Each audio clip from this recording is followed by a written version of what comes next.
జనసేన శాసనసభ్యులందరితో కూర్చొని మొత్తం అన్ని పర్యవేక్షించారు. చూసాం లోపల చూస్తే అంటే ప్రాబ్లం ఏముందంటే కొత్త అది చాలా 454 కోట్లు పెట్టి కట్టారు. 69 ఎకరాల్లో 7 బ్లాకుల్లో 7 బ్లాక్స్ 7 బ్లాక్స్ నిర్మాణానికి వాళ్ళు చేశారు. అది కూడా ఏం చేశారంటే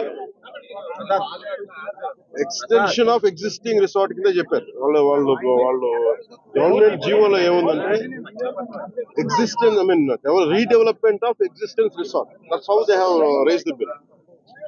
దాంట్లో 2 బ్లాకులే పెట్టారు.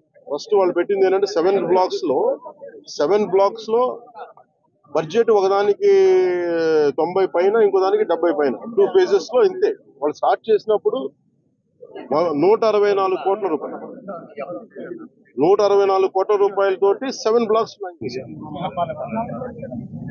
కట్టేటప్పటికి అది ఆ 7 బ్లాక్స్ గా పూర్తి చేయాలి. 4 బ్లాకులకి అంటే మనం చూస్తే 4 బ్లాక్ అంటే బిల్డింగ్ కాదు. Residential block is 1, CMO office is 1. ఇవన్నీ కూర్చొని అలాగా వాళ్ళు 7 బ్లాకులు ప్లాన్ చేసుకుంటే 4 బ్లాకులే కట్టారు.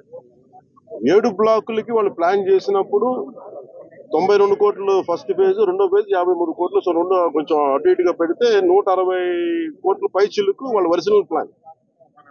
అది ఏదైనా సరే ఇంకో చోట పైకి వెళ్ళిందంటే ఒక 2 అవుతుంది. కానీ ఇది 454 కోట్లు అయింది. Not even for the entire 7 blocks, it is only 4 blocks. 4 బ్లాకులకే 454 కోట్లు అయింది. ఒరిజినల్ ప్లాన్ 92 కోట్లు ఫస్ట్ ఫేజ్, సెకండ్ ఫేజ్. దీనికి లోపలికి వెళ్ళి చూసి నేను వచ్చినప్పటి నుంచి కూడా మమ్మల్ని గత కాలం రానివ్వలేదు. ఇప్పుడు ఏమైపోయింది, ఒక డ్యామేజ్ జరిగిపోయింది. ఋషికొండ ఒకప్పుడు ఇక్కడ రిసార్ట్స్ ఉన్నప్పుడు టూరిజం మన శాఖకి ఆదాయం 7 కోట్లు ఉంది. సో 7 కోట్ల ఆదాయం కోల్పోగా ఇప్పుడు అదనపు భారం 453 కోట్లు పడి ఇప్పుడు కరెంటు బిల్లు ఆదాయం మన సంవత్సరానికి కట్టాల్సిన ఇంకా ఉపయోగించకుండానే జస్ట్ అది లైట్ లేసి అప్పుడప్పుడు ఏసీ ఆన్ చేయడానికి ఉట్టినే జస్ట్ ఆన్ చేసి ఆఫ్ చేయడానికి పనిచేస్తున్నది సక్రమంగా అనుకోవడానికి అది సంవత్సరానికి ఒక 1 కోటి రూపాయల పైన 15 లక్షలు అవుతుంది. దాన్ని బట్టి అర్థం చేసుకోండి. ఈ మెయింటెనెన్స్ వీటికి 1.5 కోటి అవుతుంది, జస్ట్ మేయర్ మెయింటెనెన్స్. ఇదివరకు 7 కోట్ల ఆదాయం. ఇప్పుడు మేము అన్ని చూసిన తర్వాత లోపల వెళ్ళి పర్యవేక్షిస్తే ఇప్పుడు దాకా అది వాళ్ళు డ్యామేజ్ చేశారు. ఈ టాయిలెట్స్ ఎన్ని కోట్లు, టబ్బు ఇవన్నీ ఇంకా అయిపోయినాయి, ప్రజల్లోకి వెళ్ళిపోయినాయి. ఇప్పుడు మా కుటుంబ ప్రభుత్వం నుంచి మేము పిఎస్సి చైర్మన్, మన సివిల్ సప్లైస్ మినిస్టర్ మనోహర్ గారితో, టూరిజం శాఖ మంత్రివర్గంతో అందరితో కూర్చున్నప్పుడు, నాతో అంటే జనసేన సభ్యులతో కూర్చున్నప్పుడు, గౌరవ శాఖ సభ్యులతో కూర్చున్నప్పుడు జరిగిన డ్యామేజ్ జరిగిపోయింది.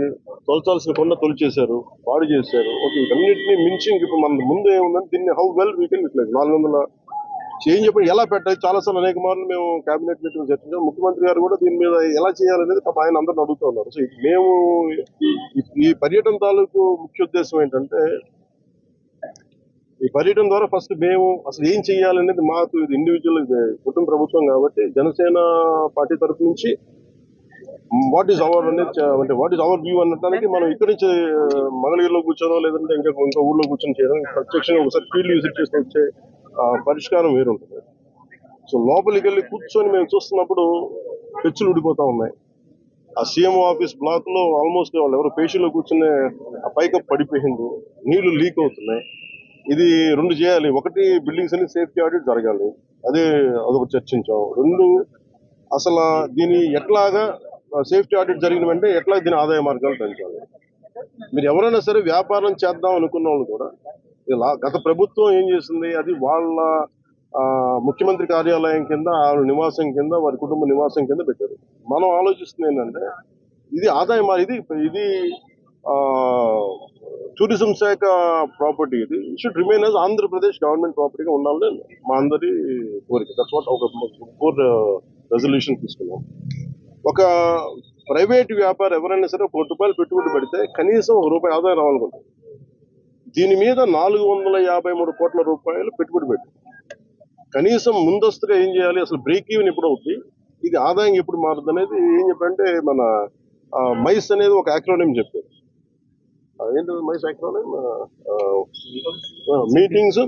Meetings, incentives, exhibition and conference. ఇది ఏంటంటే Dubai is a MICE destination అంటారు. అలాగే వైజాగ్ ఇది మన మీటింగ్స్ కానీ, లేదంటే ఏదైనా పెట్టుబడులు పెట్టడానికి ఇన్సెంటివ్స్ ఇవ్వడానికి కానీ, లేదంటే కాన్ఫరెన్స్ పెట్టుకోవడానికి బ్యూటిఫుల్ ప్లేస్, కాన్ఫరెన్స్ పెట్టుకోవడానికి, లేదంటే ఎగ్జిబిషన్స్ పెట్టుకోవడానికి, వీటన్నిటికీ కూడా డెస్టినేషన్ మ్యారేజ్ వీటన్నిటికీ ఉంటుంది. దాంట్లో భాగంగానే దీన్ని మైస్ ఈవెంట్ టోటల్ పాలసీలు దీన్ని పెడితే బాగుంటుందని కోరిక. అలా కాకుండా మనం 453 కోట్లు పెట్టి దీన్ని ఒక ఎగ్జిబిషన్ లాగా అందరూ మేము ఇచ్చిన మేజర్ ప్రపోజల్ ఏంటంటే, మేము తీసుకున్న మేజర్ రెజల్యూషన్ ఏంటంటే, it is not about football.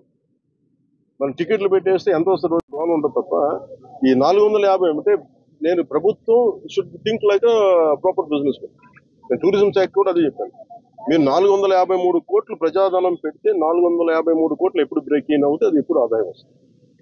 ప్రభుత్వం నుంచి తీయడం కాకుండా, అందుకని దీన్ని డెస్టినేషన్ మీటింగ్స్ లేదంటే అన్ని కలిపి ఈవెంట్ చేయాలి. దీని మీద కూర్చోబెట్టి ఇమీడియట్ గా దీన్ని ఈ వింటర్ లోపు దీన్ని ఒక నిర్ణయం తీసుకున్నాను. ఎందుకంటే నాకు ఈ టెండర్స్ ఎలా చేస్తారో నాకు తెలియదు, నాకు అవగాహన లేదు కాబట్టి దాని మీద అందరూ కూర్చొని చర్చించమని చెప్పారు. ఇది మేము గౌరవ ముఖ్యమంత్రి గారికి దీన్ని మా రెజల్యూషన్ తెలియజేస్తాం. అది ఎందుకంటే వాళ్ళు కూడా మన ముఖ్యమంత్రి గారు కూడా ఏమంటారంటే, చాలా సార్లు మీరు ఏదైనా ఒక ప్రపోజల్ తోటి, ఒక సలహాతో రండి, మేము తీసుకెళ్తామని అనేక పర్యాలు కేబినెట్ మీటింగ్ చెప్పచ్చు. దాంట్లో భాగంగా మేము ఇక్కడికి వచ్చి కూర్చొని ఇది కూటమి ప్రభుత్వం జనసేన ప్రపోజల్ గా దీన్ని ఎలా చూస్తున్నాం అనేది వారికి తెలియజేస్తాం. అలాగే మనోహర్ గారు మన సూచన ఏంటంటే, దుర్గేష్ గారు కూడా వెంటనే మాట్లాడుతుండగా వెంటనే దీన్ని మెయింటెనెన్స్ చేయించింది. ఎందుకంటే దుమ్ము పట్టేస్తున్నాయి, ఆల్మోస్ట్ ఒక 1/4 ఇంచ్ దుమ్ము ఉంది. సో వెంటనే క్లీన్ చేయించినాయి. ఎవరు పడితే వాళ్ళు వెళ్ళిపోతా ఉన్నారు. అందుకని దీన్ని ప్రొటెక్ట్ చేయడం, దీన్ని కేర్ తీసుకోవడం. థ్యాంక్స్.